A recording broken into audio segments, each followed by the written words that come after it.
Hello, everyone. Welcome to the Newsbrowse News broadcast.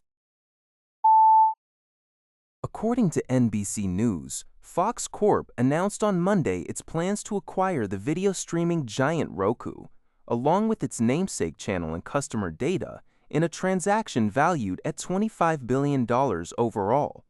Fox, which already owns the ad-supported streaming service Tubi, stated that the acquisition will add more than 100 million global streaming households. This move will position Fox as the third-largest player in U.S. television by viewing share.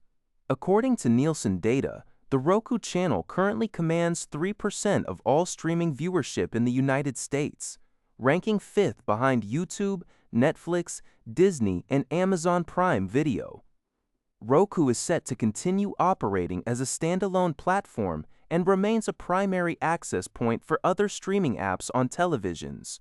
To fund the transaction, Fox plans to borrow $12 billion. Following the announcement, Fox shares plunged by as much as 18% during Monday trading.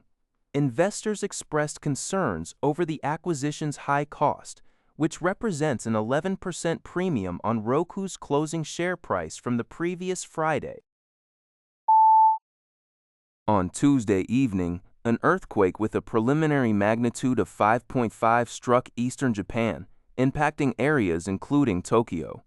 According to reports from Kyodo News, the Japan Meteorological Agency identified the epicenter in Ibaraki Prefecture at a depth of approximately 50 kilometers.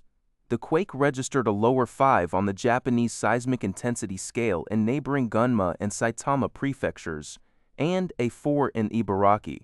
The event resulted in temporary disruptions to transportation services, including the suspension of bullet train operations on the Tohoku and Uesu Shinkansen lines. However, officials confirmed that no tsunami warning was issued. Furthermore, the operator of the Tokai No. 2 nuclear power station in Ibaraki reported no anomalies at the facility following the tremor.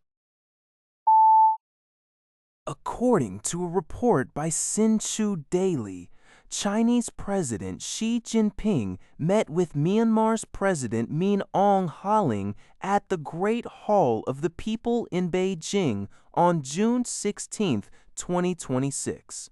During their talks, President Xi emphasized that China and Myanmar share a deep friendship. He called on both nations to continue their joint efforts in cracking down on cross-border crimes, specifically targeting online gambling, telecommunications fraud, and drug smuggling, in order to safeguard the security and interests of their peoples.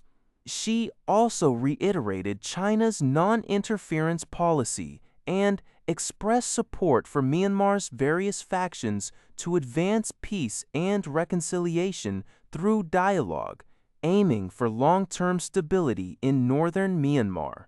In response, Aung Hlaing thanked China for its continuous support for Myanmar's stability and development, pledging to protect Chinese enterprises and personnel in Myanmar.